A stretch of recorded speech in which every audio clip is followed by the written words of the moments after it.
Les aléas du direct, on est encore tout transpirant du programme 2013 de Pascal Piche. Un dernier mot, Pascal, vous cherchez sponsor. Ah oui, tout à fait. Ouais. Alors en fait, le défi, pour partir aux quatre coins du monde, je pars toujours avec une équipe d'assistance, parce que si moi je dors pas, il faut que les gens derrière conduisent les voitures, tout ça, donc ils doivent dormir. Et pour le moment, on est bloqué, quoi, pas de sponsor, donc pas de sponsor, pas de suite de défis. Donc c'est un peu dommage de s'être mouillé et de s'être engagé là-dessus, voilà. Et de ne pas pouvoir poursuivre l'aventure. Donc c'est un appel ce soir, parmi d'autres que vous avez pu faire, notamment sur Internet. Soutenez Pascal Piche dans son aventure de l'extrême. Personne n'a jamais fait ça avant lui, donc il faut l'aider. Il est de chez nous, qui plus est. On enchaîne avec le basket, cher Jean. Oui, elles ont repris dès ce week-end. Elles recevaient Tarbes. Je vous propose tout de suite de voir le résumé de Mouad Ali Akabi. Retour aux affaires pour les basketteuses d'Atoise.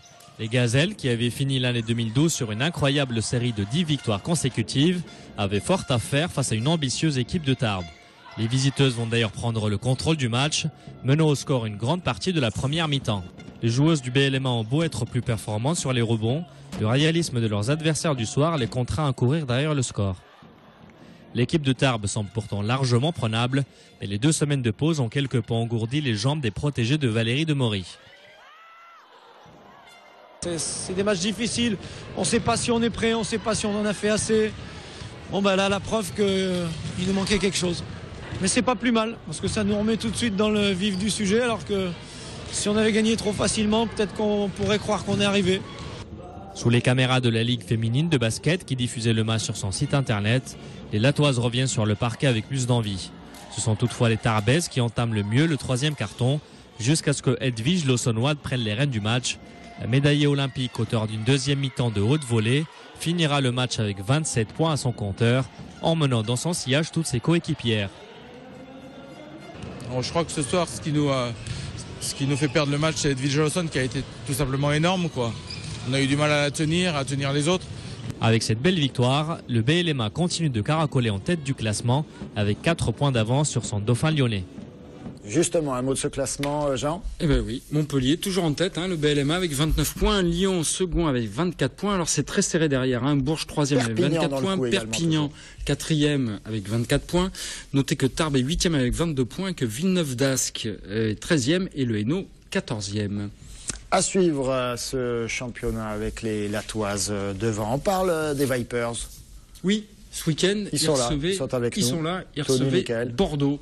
Et nous avons le plaisir de recevoir Mickaël Dupont. Bonsoir Mickaël. Bonsoir. Vous êtes le gardien de but des Vipers de Montpellier. Et Tony Delage, vous êtes le défenseur, un des défenseurs de Montpellier. C'est ça, tout à fait. Pas le vétéran de l'équipe. Vous m'avez dit, je suis pas le plus vieux. Il est vexé. Ça, c'est des infos qu'on a eu du club. Ils nous ont dit, tu diras, c'est le vétéran. Vous arrangerez avec votre entraîneur. C'est Pascal Rizer qui m'a dit, tu lui dis, c'est le vétéran de l'équipe. 2e plus ancien. Bon. Mais c'est avec l'âge qu'on a l'expérience. C'est ça, tout à fait. C'est comme ça que vous avez réussi à l'emporter face à Bordeaux ? 6-2, 2-0, 2-2, 2-0, parce que le hockey sur glace, ça se joue en tiers-temps, alors que le basket se joue en quart-temps, ce qui simplifie beaucoup la compréhension des choses. Voilà. Nous, on a fait un très bon début de match, et Mickaël nous a sauvé beaucoup d'actions également. Et on a déroulé, on n'a pas été trop inquiété par Bordeaux. On a fait un bon match. Actuellement, vous êtes 7e de ce championnat, c'est Lyon qui est en tête avec 27 points. Vous avez encore des choses à espérer, Mickaël, de ce championnat ou pas? Non, nous, notre but premier, c'est de faire les playoffs. Après, quand tu rentres dans les playoffs, c'est une autre saison. Toutes les équipes repartent au même niveau. Alors, dans le championnat français, c'est les 8 premiers qui font les playoffs. On est bien positionnés pour les faire en ce moment. Vous êtes 7e avec 2 matchs en retard. On peut continuer à monter dans les échelons. Nous, on va un match à la fois. On joue samedi prochain contre Mont-Blanc. Alors, on se prépare cette semaine pour ce match-là. Puis, comme je dis, notre but premier, c'est de faire les playoffs. Et on va voir après comment que ça va aller. Enfin, la Ligue Magnus, ce serait quand même un aboutissement pour ce club qui, quand même, l'ambitionne depuis longtemps, non, Tony ? Oui. Ça va pas être facile, mais on espère toujours faire le mieux chaque saison. La Ligue Magnus, vous avez connu une fois, une saison. Oui, une saison avec Neuilly-sur-Marne. C'est au-dessus. Oui. Comme je disais avant, les joueurs sont techniquement meilleurs, physiquement également. Et voilà, il y a moins de déchets, ça joue encore un peu plus rapide. Mais il n'y a pas non plus un écart. Vous vous frottez de temps en temps des équipes de Ligue Magnus. Il y a une coupe de France de hockey. Au début de l'année, juste avant la saison, on a joué contre Gap. Puis je pense qu'on avait perdu 3-2 ou 4-2 contre eux. Alors c'est pas, comme je te dis, c'est pas. Je pense pas que c'est une grosse différence. C'est sûr les programmes d'entraînement et tout sont plus professionnels. Les entraînements, ils font 5 entraînements par semaine et tout. Les gens sont vraiment au niveau professionnel pour jouer. Ils n'ont pas de travail à l'extérieur, quoi que ce soit. Alors, leur focus sont vraiment pour le hockey. Fait que je pense que c'est beaucoup la préparation de match qui est meilleure en Magnus qu'en Division 1. Mais après, c'est sûr que c'est un objectif pour nous. Puis il y a une belle ville ici à Montpellier pour aspirer à l'élite au hockey sur glace. Et pour l'entraînement, on va vous envoyer Pascal Piche là, pour la partie de saison. Vous allez voir, ça va plus rigoler. Vous pourrez faire les 24 heures sur glace. C'est fini la rigolade. À partir de 2013, c'est fini. Jean, vous avez des questions pour nos amis hockeyeurs? Moi, comme à propos de se frotter, la dernière fois qu'il était venu, j'ai pas eu le temps de l'ausculter, notre Suisse canadien. Non, il était frustré d'ailleurs. Canadien-Suisse. Ouais, je suis né en Suisse, mais je suis pur québécois. Et alors, ton Suisse préféré, c'est quoi? Mon Suisse préféré? Ouais, un petit Suisse. Un rouleau suisse. Ton plat préféré, c'est quoi? Mon plat préféré, le poulet curry. Le poulet au curry. Ouais. Est-ce que tu as un truc pour arrêter? C'est à la fois québécois et suisse. C'est pur québécois, ça. Est-ce que là, pour les deux, tous les deux, est-ce que vous avez un truc pour arrêter le hockey? Moi, pour l'après-carrière. Quand on a le hockey. Ah, le hockey. Tu prends une crosse.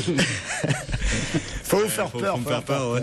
C'est professeur Jean Kahn, tout est possible. Préféré, c'est quoi? De Céline Dion.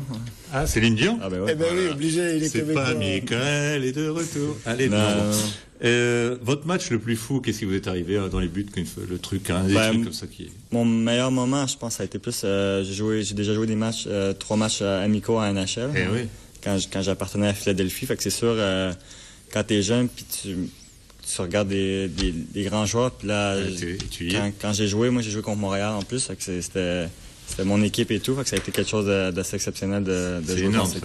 Mais il t'est arrivé un truc dans un match, dans les buts, un peu bizarre, quoi? Ça m'est déjà arrivé dans un tir au but que le gars arrive avec la rondelle, puis que je perds les pieds et je tombe en avant et tout. Alors c'est sûr que, en plus qu'on était visiteurs, alors ça a permis que les gens ont beaucoup ri de ça. Et Tony, un truc fou qui t'est arrivé? Tu t'es pris une montagne. Non, on a déjà perdu 3 dents. Oui. Ah, les 3 dents. Oui. La question coquine, parce que l'heure tourne. Alors, en amour, donc là, il n'a pas eu droit non plus. Emmener sa belle au palais sans chercher de crosse, hein? Ou, eh ben ça. Mais de lui, le petit homme, dans la vie, il faut que ça glisse. Ah, faut que ça glisse. Il faut que ça glisse. Merci à Tony, merci à Michael, merci aux deux Jean, à la paire de Jean. Non, vous n'avez pas encore une question? Non, il est là. Narbonne a battu Montpellier 3-7-0 en volleyball et 7 s'est imposé à Avignon 3-7-2. 7 est toujours second de ce championnat. Montpellier les aléas du direct, c'est terminé. Et Narbonne est 5e. Julien Lamoussière demain prend le relais. Le JT dans un instant, la soirée documentaire. N'oubliez pas le match Croco Hebdo. Bravo encore à Pascal Piche. On va le suivre. On va courir après derrière lui pour le filmer tout au long de la saison. Très bonne soirée à tous.